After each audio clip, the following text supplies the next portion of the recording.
Bonjour à toutes et à tous, c'est Judith et aujourd'hui je vais faire avec vous le bilan du parcours d'Indiana Jones et le cadran de la destinée. 5e volet des aventures du prof de fac qui claque du fouet, le cadran de la destinée fait office de conclusion pour le personnage tel qu'il est interprété par Harrison Ford depuis les années 80. Et si ça fait si longtemps qu'Harrison Ford coiffe le chapeau de l'aventurier, c'est parce que la franchise de Steven Spielberg n'avait jusque-là connu que des succès, et même de gros succès. Jusqu'au résultat particulièrement décevant, si ce n'est catastrophique, de ce dernier volet. Et croyez bien que j'en suis peinée, parce que personnellement je fais partie des gens qui ont vraiment aimé ce film. Et je trouve que quitte à ce que les blockbusters monopolisent le box-office, lui il méritait plus que d'autres. Mais bref, le fait est que ça a été une grosse plantade et que je n'y peux rien, mais on va un peu étudier ce qui s'est passé pour que la pyramide s'écroule à ce point-là. Reprenons depuis le début. En l'an de grâce 1981, les aventuriers de l'Arche perdue, ce projet de Tintin plus sexy et plus badass, porté par Steven Spielberg et George Lucas, se propulse au premier rang du box-office mondial de l'année, avec pas moins de 390 millions de dollars de recettes pour un budget de 20 millions, sachant qu'il s'agit de chiffres hors inflation.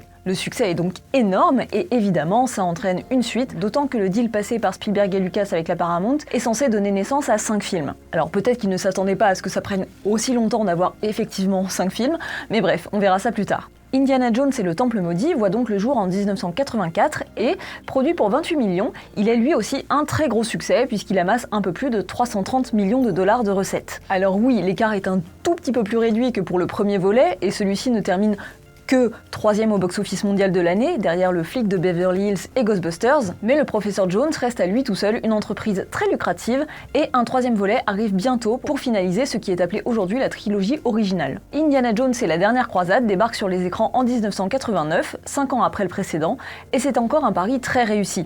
Pour un budget de 48 millions, supérieur aux 2 premiers films, le film récolte plus de 474 millions de dollars de recettes, terminant premier au box-office de cette année-là, après une compétition acharnée avec le premier Batman de Tim Burton. Bref, à cette époque, il semble que la saga termine en beauté, maintenant remarquablement son succès au fil des épisodes. Comme vous le savez, l'histoire ne s'arrête pas là, puisqu'en 2008, à savoir 20 ans après la dernière croisade, un 4e volet fait surface.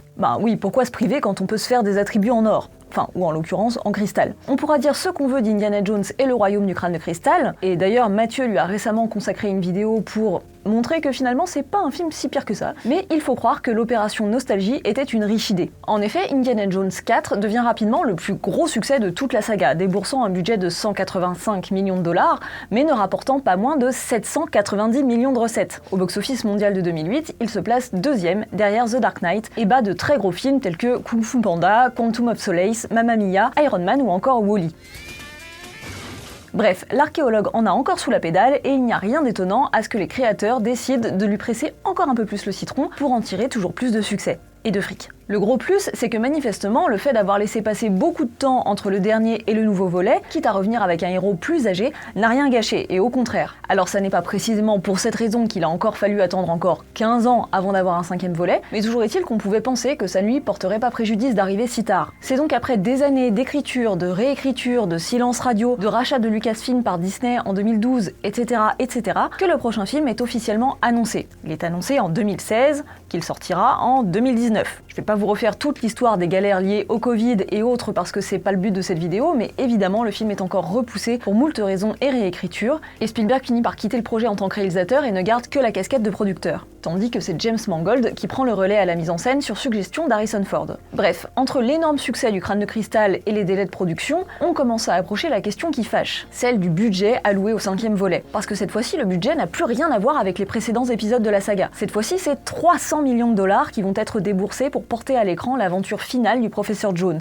Et c'est un exemple de cette course aux moyens financiers dantesques qu'on peut observer en ce moment à Hollywood. 300 millions, c'est bien plus que les 178 millions de Mission Impossible 6 et les 200 millions de The Flash, c'est pas si loin des 265 millions de Jurassic World Dominion, et c'est au coude à coude avec les 291 millions de Mission Impossible 7. En revanche, c'est quand même pas autant que les 340 millions de Fast X et que les 400 millions d'Avatar 2. Bref, en tout cas c'est énorme, et le succès n'est toujours pas suffisant au box-office pour rentabiliser des sommes aussi faramineuses. Alors qu'est-ce qui a pu faire croire à Disney que le 5e volet de la saga méritait de prendre un tel risque financier alors que les précédents films avaient été produits pour moins cher? Au-delà de l'élément presque marketing de faire claquer des gros chiffres pour donner l'impression au spectateur qu'il va voir quelque chose d'extraordinaire, il y a un besoin de faire de cet Indiana Jones un événement qui justifierait en partie le rachat de Lucasfilm par Disney. Parce qu'au moment de racheter la boîte de ce bon vieux George en 2012, Disney lâche un petit billet de tout de même 4 7 milliards de dollars, et il était évidemment primordial dans cette stratégie de capitaliser sur le potentiel commercial de grosses franchises pour qu'un tel rachat vaille le coup. C'est pas pour rien si Disney a tout de suite mis les bouchées doubles sur Star Wars et a investi 260 millions dans le réveil de la Force pour relancer la saga. 2 milliards récoltés au box-office, c'était un pari réussi, et pourquoi pas le renouveler avec Indiana Jones.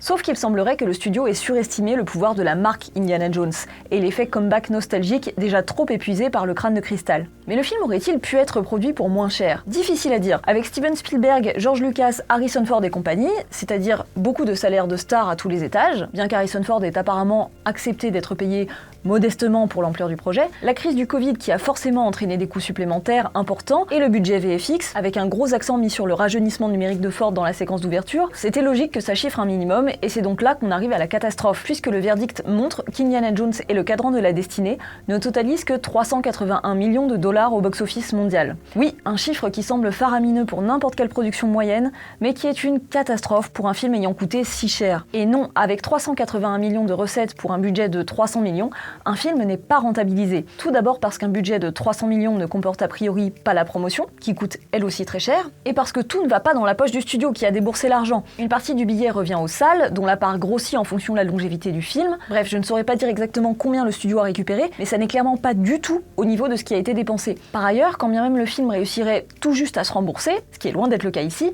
ça représenterait des années et des années d'un boulot énorme qui ne se traduirait pas en bénéfice pour le studio et ne serait pas moteur pour ses futures productions. Donc ça resterait en soi un échec, et du temps et des moyens dépensés pour rien. Évidemment que quand un studio comme Disney investit autant dans une franchise pareille, l'idée c'est d'exploser le compteur pour que ça vaille le coup, sinon ça sert à rien, et donc la déception avec ce film est forcément énorme. Encore une fois, moi je trouve ça dommage du fait qu'il méritait vraiment pas ça, mais bon, c'est comme ça, et puis peut-être que c'est un petit peu bien fait pour Disney. Finalement, ce parcours rappelle beaucoup plus celui d'un autre désastre financé par Disney et Lucasfilm, le spin-off Solo, A Star Wars Story, qui avait connu à peu près le même sort, avec aussi 300 millions de budget et pas tout à fait 400 millions de recettes. Le film de Ron Howard avait été présenté à Cannes en 2018, tout comme Indiana Jones et le Cadran de la Destinée l'a été en 2023. Et il faut croire que les paillettes de la croisette ne portent pas bonheur, surtout quand on voit comme les retours mitigés de la première séance cannoise n'ont pas aidé à la promo du film. Alors même si on était sûr que ce dernier volet serait le dernier mettant en scène le personnage d'Indiana Jones, c'est évident que le film laissait entrevoir la possibilité de prolonger l'aventure auprès du personnage d'Helena Shaw, incarnée par Phoebe Waller-Bridge. De quoi refermer le livre, mais quand même laisser la porte ouverte au cas où il y aurait moyen de faire encore des thunes en relançant une saga spin-off. Et franchement, à titre personnel, j'en serais très cliente. Mais le désastre financier du film remet forcément en question toute forme d'avenir pour la saga, Harrison Ford ou pas. Et il y a fort à parier que Disney laisse le nom du professeur et de sa nièce au fond d'un tiroir pour encore très longtemps maintenant. Selon vous, est-ce que c'est dommage ou est-ce que c'est tant mieux?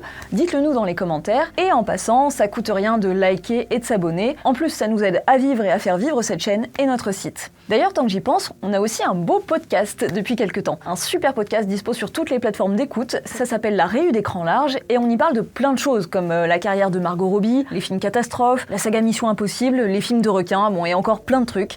Ça sort chaque jeudi matin, alors n'hésitez pas à nous retrouver aussi dans vos oreilles. Et en attendant, je vous dis à bientôt. Stop!